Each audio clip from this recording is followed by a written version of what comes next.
Hindi ko alam kung ano yung mga ginagawa ng mga doctors, pero sinabi ko lang sa kanya na gusto nung nanay na tingnan siya ng mga doctors at um, yun, sinabihan ko yung mga doctors na uh, gawin nila lahat kung ano yung kailangan nila gawin. So, hindi ko naiintindihan ba, kanina ko lang naisip nung nagkakagulo na sa ambulance na paulit-ulit kami humihingi ng tulong doon sa loob ng detention center. Tapos walang tumutulong sa amin. Nung tinanong ko yung doktor, pwede bang private vehicle na lang ang pagkargahan? Sabi niya, kung wala naman talagang ambulance, sabi niya, okay na yan. Ako na ang mag-assist sa patient. Tapos, nung nandyan na yung private vehicle, biglang may dumating na ambulance ng police. So, ibig sabihin, nandun lang sila sa vicinity, sa loob ng HOR. Wala silang ginawa. Sinabi na namin, doktor ninyo, doktor namin, kahit sinong doktor. Ambulance ninyo, ambulance namin, kahit anong ambulance yan. Tapos bigla, nung ilalagay na sa private vehicle, biglang may aparisyon, darating na ambulance ng police. Sinabi nung next of kin, sinabi ng doktor, dalhin nyo sa St. Luke's QC kasi dito siya lagi na-admit sa lahat ng kanyang problema. Dito lagi siya na-admit. So nandito yung medical records. Bigla na lang nagulat kami lahat. Nandun na kami sa veterans. Bakit? Di ba parehong hospital lang naman yun? Veterans or St. Luke's? Hospital.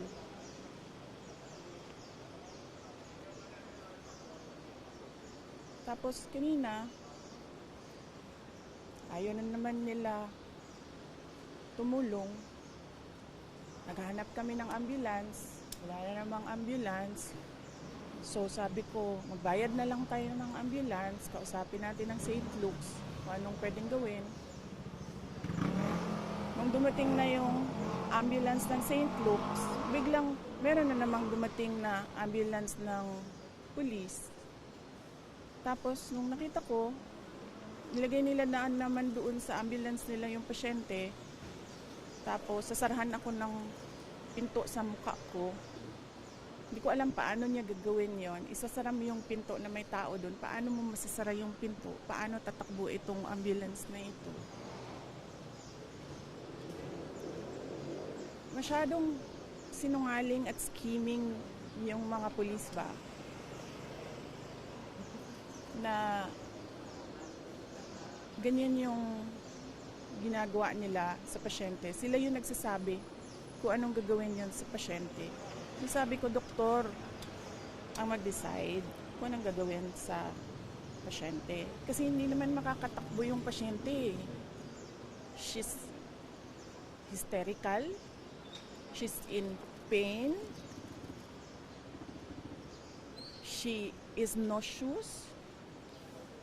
So, saan pupunta yon? Lilipad ba ng Singapore yon? Hindi naman. Itong nag-uutos sa mga pulis, parang kriminal yung kanilang binabantayan. Tingnan nyo. Para itong kikibuloy they were wasting 300 personnel para hanapin ang isang tao. They're wasting so much manpower dito para bantayan ang isang tao na na-contempt lang. Tapos, ano yun? Kanang atikon pa ba ang mga tao ba? Nagmamadali na lahat kasi ang iniisip natin yung well-being ng pasyente. Nagmamadali na lahat. Tapos, meron pa ang mga pulis na panlilin lang ba? Sinabi na sasakay sa ambulance ng St. Luke's, sinabi na pupunta sa St. Luke's. It's truly exasperating. Kahit pulis, hindi mo na maasahan na tumulong. Tapos, gugulangin ka pa. Tama ba yung term na ginamit ko? Gulang. Lalansingin ka ba? Lalansingin ka. Lalansingin ka pa. Diba? Saan papuntang tao? Saan? Kung mismong congressman mo, papatayin ka, yung pulis, lalansingin ka, tingnan nyo yung palibot. Anong klaseng pulis yan? SWAT? Tingnan nyo yung dami ng SWAT dyan. Ano yun? Gangster? Drug lord? Chief of Staff lang yun ng Office of the Vice President. Na, for the record, hindi nag-abscond, hindi fugitive. Nag-attend ng hearing, nagpa-detain to cooperate. So, wala naman tayong, it's not our call kung gaano kadaming police dyan. Diba? Pero, yung lalansingin ka ng pulis, hituhin ka ng pulis, ano yung sabi ng doktor kanina? They are so dishonest. Yun yung term na ginamit ng doktor kanina. Yung mga pulis, they are so dishonest. She was so frustrated because she had her patient in mind. And yet, somehow, kung sino man yung nag-uutos nitong lahat, they don't care if you die. You're just one of those na,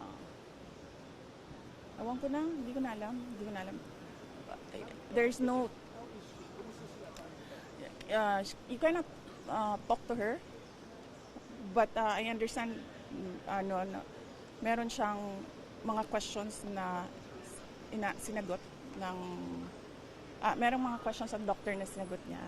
Pero kami, she doesn't respond to us. So I don't know kung anong